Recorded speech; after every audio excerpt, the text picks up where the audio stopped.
Hey, what's going on, my fellow dads? Welcome to another Fearless Friday. And I thought that would be a great moment to discuss what I read this morning in one of the dads groups that I am in. And it was about slapping your kid on the ass, right? So I think there's a lot of different opinions on that. Some say, yes, it's good to slap your kid on the ass. The others say, absolutely not. And then there's tons of people in between that say, then it is a good reason, and then it's not, etc., etc. Right? I think for every single person that says that, I mean, there's something to say in pro and against, right?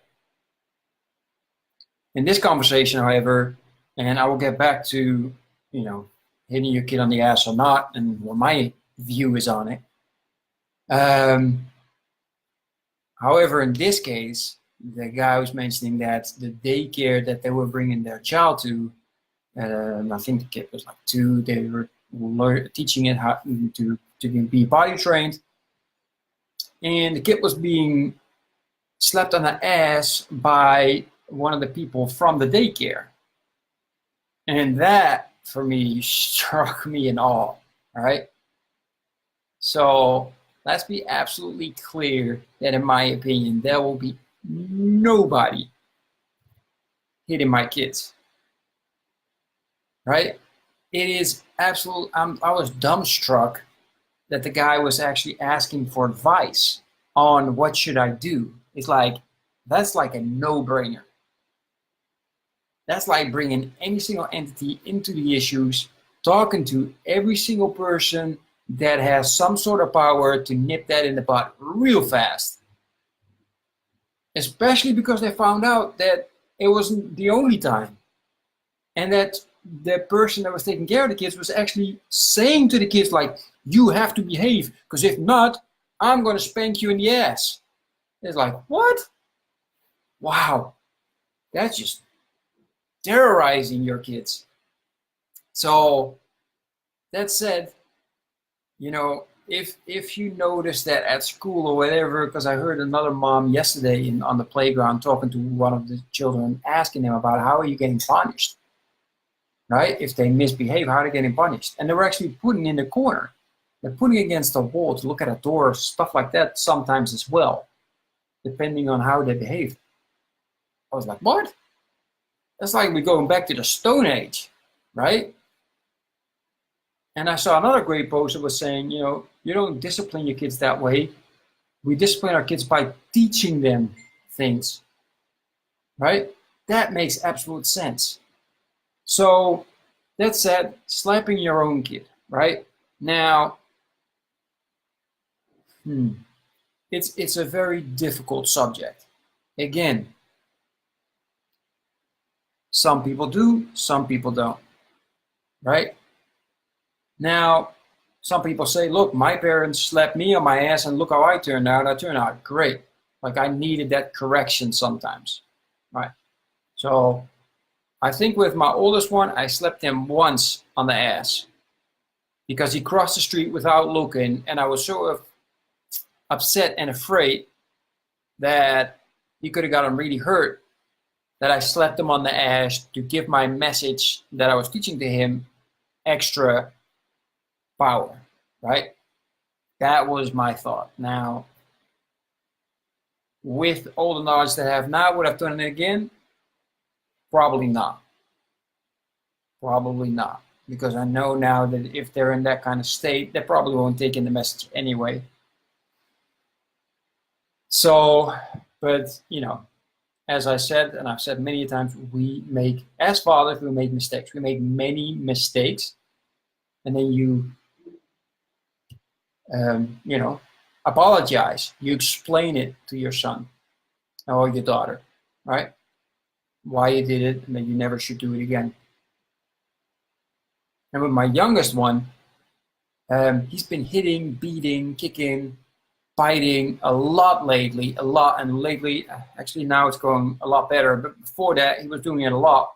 and especially also with his older brother, like really punching him and throwing stuff at him and kind of terrorizing him. So with him, I started to get a different approach, because explaining to him like, hey, you're hurting your big brother, that didn't help. So I decided to take a different route and show him like, hey, this is the pain that your brother's feeling. How does that feel? That didn't work either. So, but again,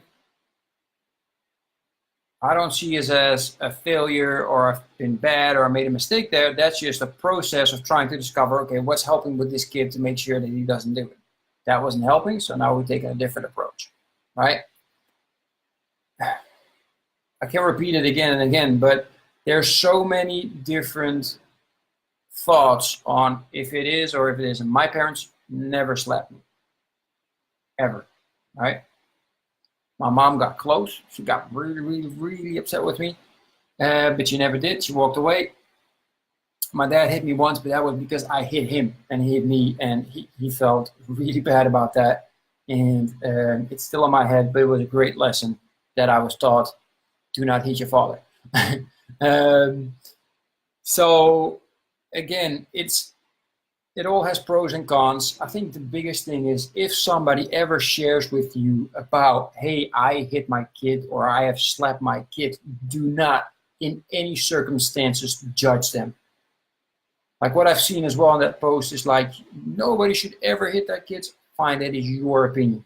But do not put your opinion on somebody else that they have to do it as well. You don't know their situation, you don't know them, and plus besides that, it is their family, it is their kids, and they decide what is best for them, not you. Now you can ask them questions to see and make them guide and see maybe your view, but never tell them like, that's wrong and you should not do this and you should do that. Doesn't work that way in any situation. First try to really discover and get to know the person before you start judging anybody, and I think even then you shouldn't judge anybody at all. It doesn't help that person, it doesn't help you, right? When I teach, when I'm with my clients, I never tell them what to do. Asking them questions, I'm trying to open them up and find the answers within themselves. So if your higher self says you absolutely shouldn't hit your kids at any times, and you do, you have to figure out yourself, what is it that makes me do this and how to improve it, right? All right, I hope this helps. Going a little on a rant, but again, it is so wonderful to see in these dad groups, sharing vulnerable situations of what's going on and asking questions and each other, helping each other out. So if you're a dadpreneur and you're struggling with something, or you just like to have like-minded dadpreneurs in the same group, create your great environment. Right now, I got 71 dadpreneurs in our group called Fearless Father. Check it out. You can find it on the page. It's connected to the page, and you can join us. Make sure you fill out the 3 questions, because if not, I will not, under any circumstances, accept you. All right? Looking forward to meeting you there and helping you out even more. Have a fantastic Fearless Friday, and I will talk to you guys later on when I go live with Peter King. Take care. Bye-bye.